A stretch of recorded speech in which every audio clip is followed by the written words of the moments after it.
Primeiro livro dos Reis, capítulo 17. Nós estaremos fazendo a leitura a partir do versículo 1 até o versículo de número 7. Então, Elias, o tesbita, dos moradores de Gileade, disse a Acabe: tão certo como vive o Senhor, Deus de Israel, perante cuja face estou, nem orvalho nem chuva haverá nestes anos, segundo a minha palavra. Veio-lhe a palavra do Senhor dizendo: retira-te daqui, vai para o lado oriental e esconde-te junto à torrente de Querite, fronteira ao Jordão. Beberás da torrente, e ordenei aos corvos que ali mesmo te sustentem. Foi, pois, e fez segundo a palavra do Senhor. Retirou-se e habitou junto à torrente de Querite, fronteira ao Jordão. Os corvos lhe traziam pela manhã pão e carne, como também pão e carne ao anoitecer, e bebia da torrente. Mas, passados dias, a torrente secou, porque não chovia sobre a terra. Amém? Vamos orar? Senhor eterno Deus, maravilhoso e soberano Pai, nós te louvamos, te rendemos graças, Senhor, pela satisfação que nos concedes e na noite de hoje podermos fazer a leitura de um texto da tua gloriosa palavra, Senhor. Que o teu Espírito Santo, Senhor, que inspirou esta palavra, ele trabalhe iluminando o teu filho nesta noite, para que na transmissão, Senhor, da tua mensagem, nós possamos ser ricamente abençoados e edificados na tua presença. Fala aos nossos corações, usa teu filho de forma preciosa, ó Deus, em nome de Jesus, assim nós te rogamos e já te agradecemos. Amém. Amados, eu queria com vocês tentar construir alguns princípios elementares necessários para a nossa caminhada espiritual. A vida por si só, ela é muito desafiadora. Viver em si, nascer, já é um desafio, né? Eu fico pensando o quanto é complicado os dilemas da vida, a família, a doença. Eu fico pensando, a gente tem uma família perfeita, tem um filho, e de uma hora para outra vem uma doença brusca e parte. E nós estamos aqui, de hora para outra a gente dissolve, como eu já disse no início do culto. E a vida é feita de muitos embates. E uma das coisas que o crente acha, que ele na condição de crente, ele está isento dos problemas da vida. E a gente vê no evangelho que se prega hoje no Brasil, o evangelho baseado na teoria da prosperidade, em que o crente não pode adoecer, o crente não pode ter problema financeiro, o crente não pode ter nada. Porque se você é dizimista, se você guarda a palavra, se você tem mérito próprio, se você traz uma oferta volumosa à casa de Deus, você está isento dos problemas. Essa é a forma de se pregar na maioria das igrejas que se diz evangélica. Mas, entretanto, a Bíblia nos ensina algo diferente. A Bíblia verdadeiramente ensina que o crente, que o cristão em Cristo Jesus, ele tem triunfo, ele tem vitória, sim. Mas nenhum momento diz que esse crente não haverá de passar por desafio. Jesus foi bem evidente acerca disso. Ele diz: no mundo tereis aflições, mas tende bom ânimo, eu venci. Todos nós estamos sujeitos a quedas. Agora é aquilo que eu já preguei em um dado momento aqui. O que a gente tem que trazer evidência não é meramente, vamos supor, aqueles que caem, mas não evidenciar a queda, mas a disponibilidade daqueles que têm de se levantar. Em nenhum momento Jesus disse que não haveria queda, que não haveria luta, que não haveria desafio, embate, não. Ele deixou claro para mim e para você: quer me seguir? O que eu tenho a lhe dar? Uma cruz para levar, um sofrimento. Agora eu quero dizer uma verdade a vocês, que esse mesmo Cristo que nos prometeu de fato uma cruz, como de fato essa cruz é necessário que venhamos levar, ele disse: eu vou dizer uma coisa a vocês, tem cruz, mas também tem vitória, tem cruz, mas tem coroa na vida eterna, tem cruz, mas tem triunfo nos céus. Essa é a meta que cada crente deve colocar em sua cabeça. Amém, amados? E mediante o texto que o irmão Jobson leu, eu queria aqui expor, evidenciar alguns princípios salutares para as nossas vidas. É que, meus queridos, mesmo quando a gente cumpre a vontade, mesmo quando a gente está dentro da vontade de Deus, mesmo quando a gente cumpre realmente os requisitos, e que de fato nós não conseguimos por si só cumpri-los, entenda isso, não há mérito em mim, você e ninguém para agradar a Deus. Porque a gente acha que a gente agrada a Deus, a gente acha que a gente tem algum mérito que porventura poderia ser agradável aos olhos do Senhor. E a Bíblia diz que nossas obras diante do Senhor são o quê? Trapos de imundícia, diz o profeta messiânico Isaías. Amém, amados? Mas eu queria ver com vocês essa frase, essa interrogação que mexe comigo e contigo. Diga comigo: quando o querite secar. Vamos lá? Quando o querite secar. O que é o querite? O querite é o lugar que Deus havia designado para, como é que diz, Eliezer. Deus havia designado que o profeta deveria ir para o querite. E a gente tem uma ideia vaga de que quando o Senhor diz que vá para tal canto, a gente diz: o Senhor está mandando. E se o Senhor está mandando, as portas vão se abrir e nunca vão se fechar, não vai ter doença, não vai ter embate, não vai ter levante, não vai ter isso, não vai ter aquilo. E a gente cria aquela expectativa. Porque eu posso dizer a vocês, eu estava essa semana aqui, trouxe uma Bíblia, a primeira Bíblia que eu tenho, e estava lá na antecapa por trás, o dia que eu dirigi o primeiro culto. Em 99, em outubro de 99, e quanta expectativa eu criei.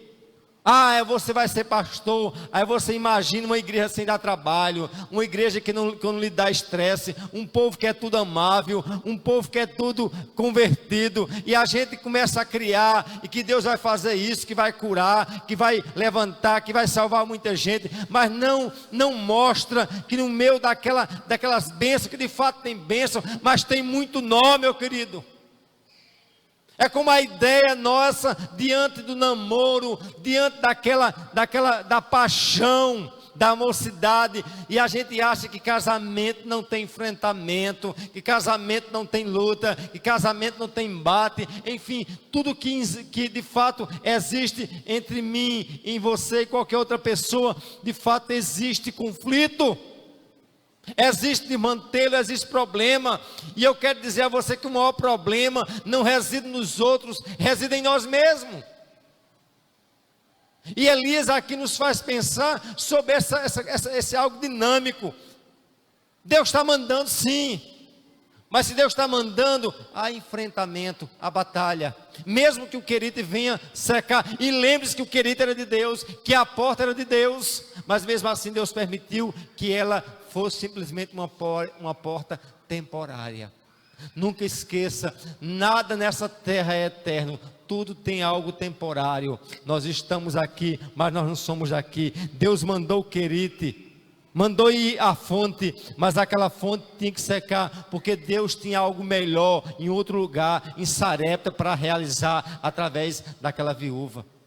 E aí, meus queridos, eu não sei se você está nesse mesmo dilema que estava Elias. Deus vai, Deus manda, Ele se dispõe aí, mas aí que a gente vai ver, no desenrolar do texto, que a gente vai ver o enfrentamento que teve Elias diante de tudo isso. Amém, amados? Primeira verdade que eu quero tornar evidente e clara a vocês, que há momentos em que Deus nos manda recuar, para depois avançar. Tem crente que acha que a vida dele só é avançar. Deus dava vitória a Israel, mas em dado momento Israel pecou e uma simples nação derrubou. Aí Deus mandou eles recuarem. Depois foi para dar vitória com Josué na liderança, a rodear, como é que diz Jericó. Mas antes de fazer algum avanço, ele disse: recue. E a vida por si só é feito, meu querido, do avançar e do recuar, do atacar e do se defender.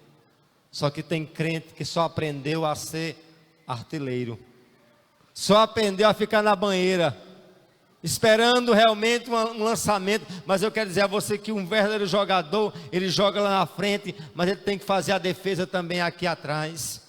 Ele tem que ter a disponibilidade de avançar, mas também ter a disponibilidade também de recuar. E quantas vezes a gente acaba com casamento porque a gente não tem a disponibilidade de recuar. A gente acaba relacionamento, a gente acaba muitas coisas na vida porque a gente não tem a humildade de recuar.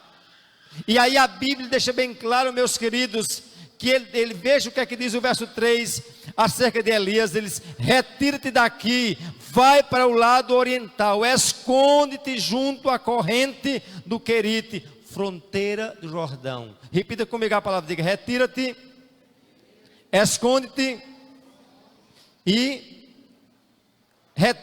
esconde-te na corrente do Jordão, fronteira do Jordão, né? Aí eu queria evidenciar com vocês duas palavras: esconder e retirar.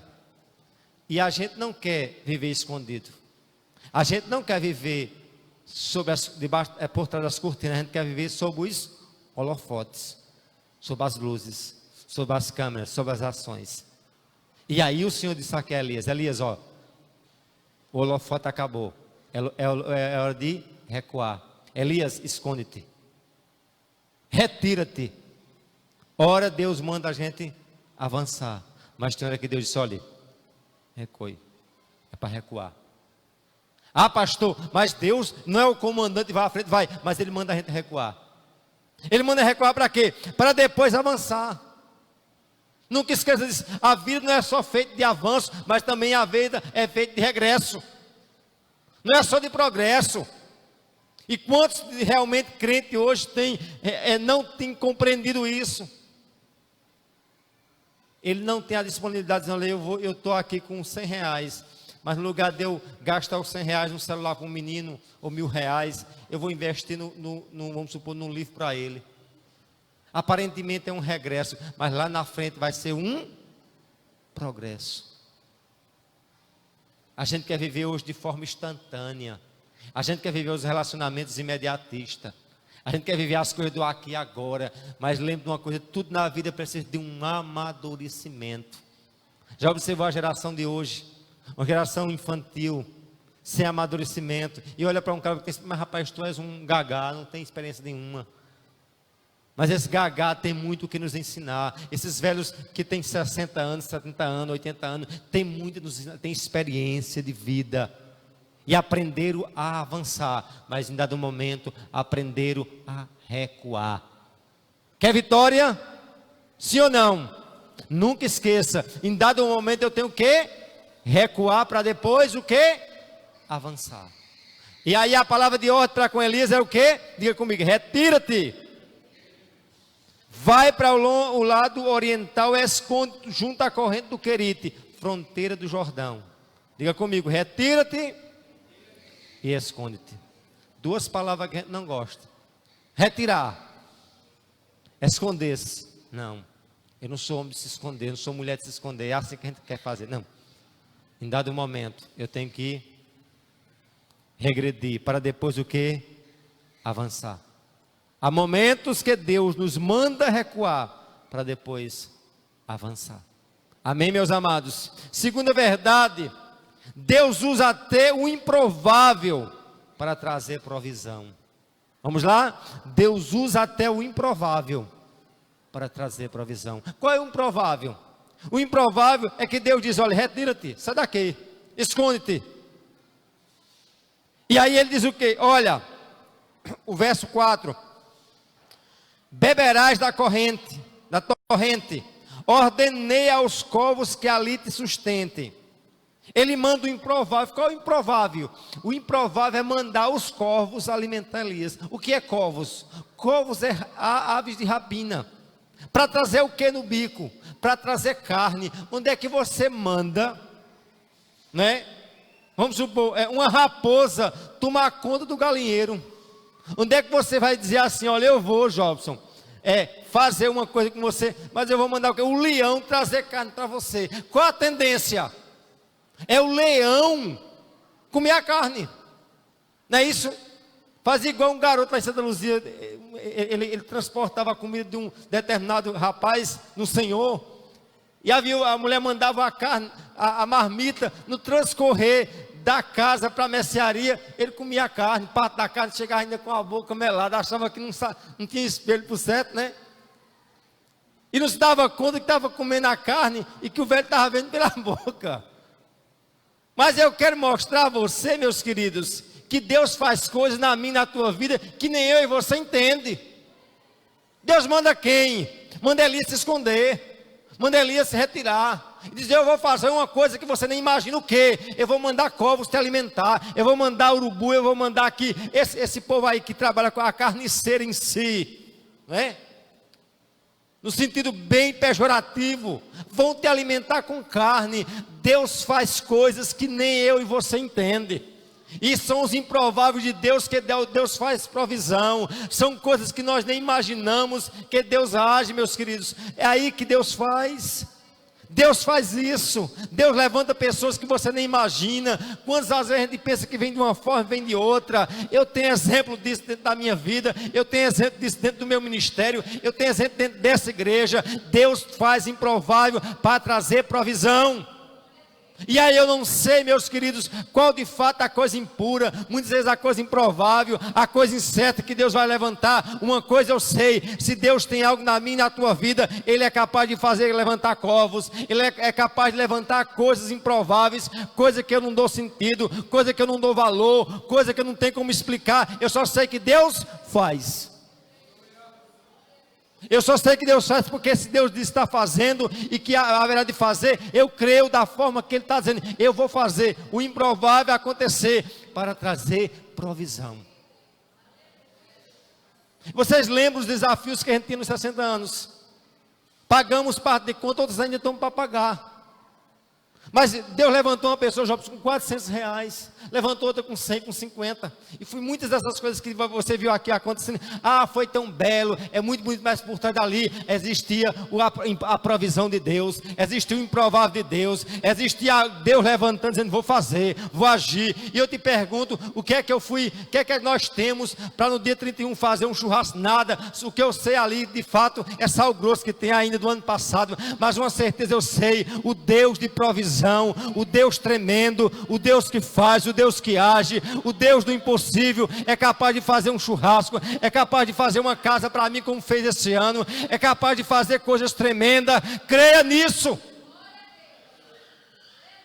porque se eu não acreditar dessa forma, esse Deus não é Deus. As pessoas querem crer em Deus de uma forma lógica. As pessoas querem crer em Deus de forma racional. Eu preciso entender Deus. Ninguém entende Deus.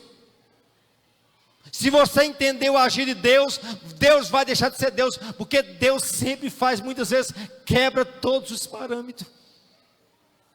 Ele deixa a coisa virar uma bagunça. O improvável está perdido, está podre, pode enterrar, não tem mais jeito. Senhor, tu já chegaste tarde, Lázaro já está podre, há 4 dias está aqui. Se creres, verás a minha glória.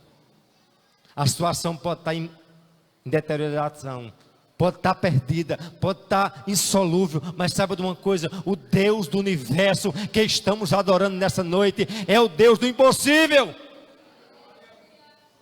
Ele fez isso com Elias e haverá de fazer comigo e contigo. Amém, amados? Diga, Deus usa o improvável para trazer provisão. Usou o quê? Os corvos. Beberás da corrente. Ordenei aos corvos que ali te sustentem. Diga comigo, ordenei. Ele não diz qualquer coisa, eu ordeno os corvos, eu mando nos corvos, eu mando em situação improvável, eu mando em coisa que você, alguém diz, não, como é que Deus vai fazer? Eu já sei, Deus vai levar o vaso mais cheio. Deus, eu posso ordenar o macumbeiro de Sumé para abençoar a Severina Rocha, para abençoar a Marlene, eu posso levantar um vaso, Jobson, para te abençoar, eu posso fazer coisa, você nem imagina. Deus é Deus, quem ordena é Deus, quem manda é Deus, quem faz é Deus que faz e desfaz. Ele levanta, ele também abate, ele sara, mas também cura. A Bíblia diz que ele é o Deus do impossível. A Bíblia diz que ele é o Deus que traz à existência aquilo que não existe. Eu fico pensando como é que nós acreditamos nesse Deus, e muitas vezes ficamos tão inseguros, tantas incertezas, mas ele diz: a mim, a ti descansa. Sou eu, Deus do improvável. Faço o que vocês nem imaginam que eu posso fazer. Se você acha que Deus pode fazer, eu faço muito mais. Se você acha que Deus eu posso vir por aqui, eu posso abrir porta onde não tem porta. Eu faço o que você pode nem imaginar. Eu sou Senhor. Vou explicar. Não tem explicação. Elias não buscou explicação. Ele acreditou, ele foi, ele se escondeu. Ele foi para o lugar que Deus disse, porque ele entendia que Deus mandava a ordem. Lembra daquele centurião? Mestre, meu servo está ali, doente. Você está doente? Eu vou na sua casa lá fazer algo. Não precisa não, mande só uma palavra, é o suficiente. Elias acreditava nisso. Senhor, tu não estás dizendo que eu vá, eu vou. Tu não está dizendo que é no querido, eu vou ficar no querido. Tu não está dizendo que vai mandar os corvos, eu vou, Senhor. Eu quero dizer uma coisa a vocês, abrir um parênteses aqui. Deus não me chama para em conhecer Ele. Deus me chama para obedecê-lo. Quem é que quer ser obediente? Quando Deus disser para você, se é Deus, vá. Porque Deus está dizendo, eu estou agindo. Eu sou Senhor. Eu quebro. Eu derrubo muralhas. E eu sou o Deus do improvável. Deus usa até o improvável para trazer a provisão. Ordenou os corvos. Ele deu ordem. Deus não trabalha com não sei o que ele diz, faça-se e o que? E a coisa se faz. Haja luz e houve luz. É isso que Deus faz, porque Deus usa o improvável para trazer provisão. Outra verdade, haja em conformidade com a palavra do Senhor, mesmo que não esteja entendendo. É aquilo que eu disse. O verso 5 deixa bem claro, olha. E foi e fez segundo a palavra do Senhor. Retirou-se e habitou junto à corrente do Querite, fronteira ao Jordão. Diga comigo, foi e fez. Ele não só foi, mas ele foi e fez. Muitas vezes, eu vou, Senhor. Eu vou. Quem quer ir? O que Deus, vou. Mas ele diz, eu vou e foi e fez. Fez como? Segundo a palavra do Senhor. Quer ter vitória? Não viver a partir do conhecimento, mas da obediência. Aí eu vou entender a vontade de Deus, vai morrer sem entender, porque Deus não tem explicação. Deus faz coisa improvável, coisas que não tem como explicar. Corvos, urubu, aves de rapina alimentar.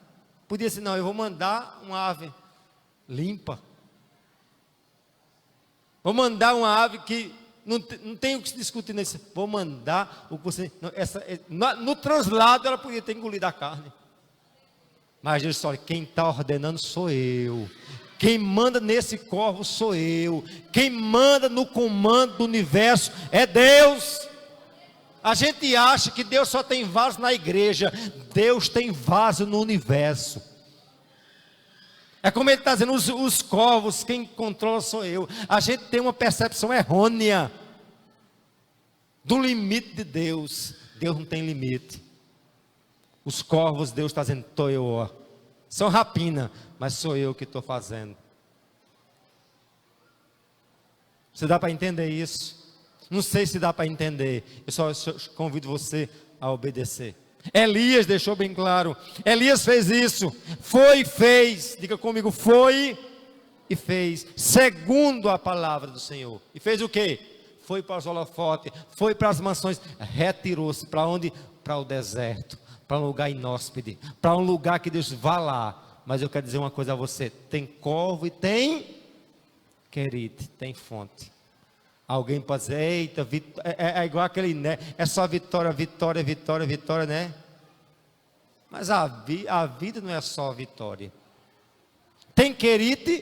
Tem. Tem corvo alimentando? Tem.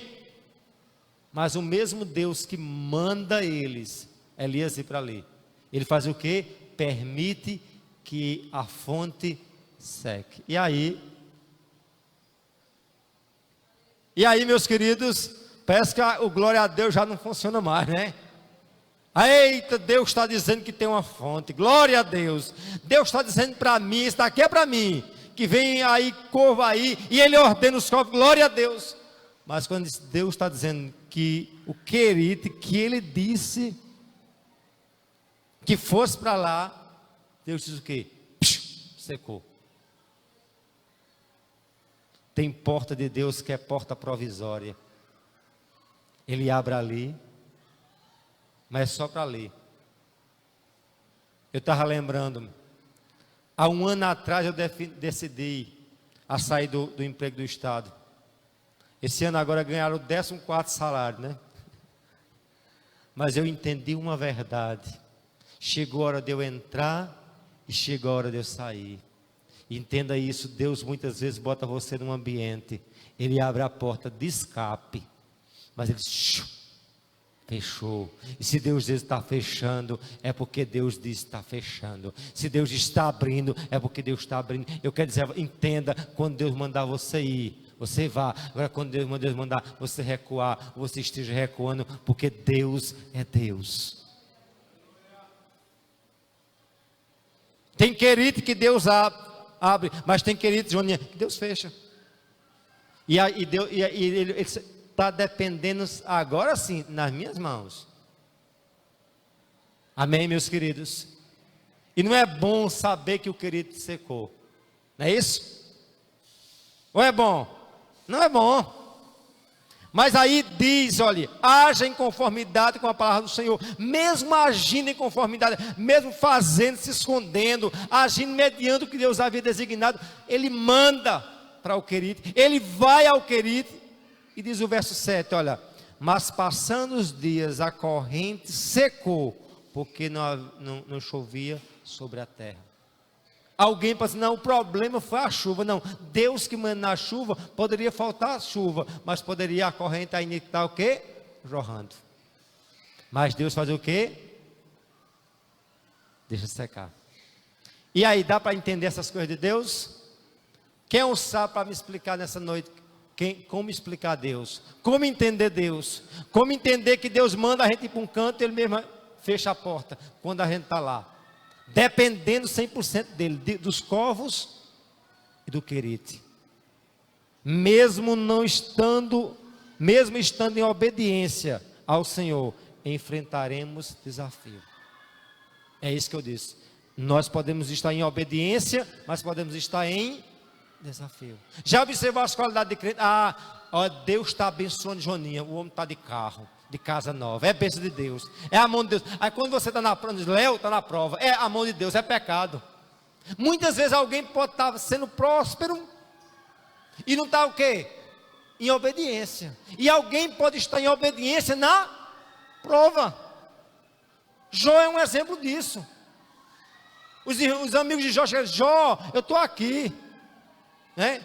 Na luta. Ele disse, é pecado. Ele é isso e aquilo. Muitas vezes, meus queridos, nós passamos por luta, e não é por desobediência não, é por provação do Senhor. Mesmo você estando no lugar que Deus designou, mesmo você estando no querido de Deus, mesmo você se retirando, se escondendo, fazendo conforme a palavra do Senhor, aí Deus diz para você, vou fechar a porta. E aí, para sintetizar a conversa, Deus fecha a porta, Deus seca o querido, para quê? Aí dá uma resposta boa. Vou eu levantar um fazendeiro para te ajudar? Não. Pior do que um corvo. Vai para a casa de uma viúva miseravelmente pobre. Quando chega lá, as boas-vindas é o quê? A mulher com 4 cavacos na mão, para fazer a último bocado, comer com o filho e morrer. Dá para se entender Deus? Dá não. Deus faz coisas improváveis para abençoar. Deus tinha que fechar o querite para abençoar a viúva. Deus está fechando portas muitas vezes para mim e para ti, porque Ele quer abençoar alguém através da minha e da tua vida lá na frente, e ao mesmo tempo abençoar e ser o quê? Abençoado. Você entende que o querido muitas vezes é necessário ser fechado? Para eu depender 100% de Deus. Vá, mas lembre, vai ter desafio. Em dado momento, o querido pode fechar. Em dado momento, as portas podem ficar fechadas. Mas saiba de uma coisa, o Deus que Ele chamou lá, o Deus que Ele mandou para lá, haverá de mandar em corvos, haverá de mandar o querite realmente no momento certo. E secando-se o querite, lembre-se de uma coisa, Deus sempre levanta os improváveis. Qual é os improváveis novamente? A viúva pobre. Mulher já não valia nada naquela época. Pobre e viúva, zero à esquerda e à esquerda. Deus faz coisas improváveis. Quem é que Deus vai levantar? Os improváveis para te abençoar. E sabe para quê? Para você também ser bênção para eles. Amém, meus queridos? Dá para se entender a vontade de Deus? Não. E Deus não chama você para entender. Chama eu e você para obedecer. Obedecer mesmo que o querite seque. Oh, glória a Deus. Aleluia. Amém? Por fim, a aplicação. Mesmo em obediência no lugar designado por Deus, o querite pode secar. Mas Deus sempre continuará sendo Deus. Posso não entender, mas Ele continuará trabalhando em mim e por mim. Ele é eternamente o Senhor. Vamos repetir juntos? Mesmo em obediência, no lugar designado por Deus, o querite pode secar, mas Deus sempre continuará sendo Deus. Posso não entender, mas Ele continuará trabalhando, diga, em mim e por mim. Ele é eternamente o Senhor. Você pode aplaudir o que merece glória, o que merece honra, o que é digno de todo o louvor.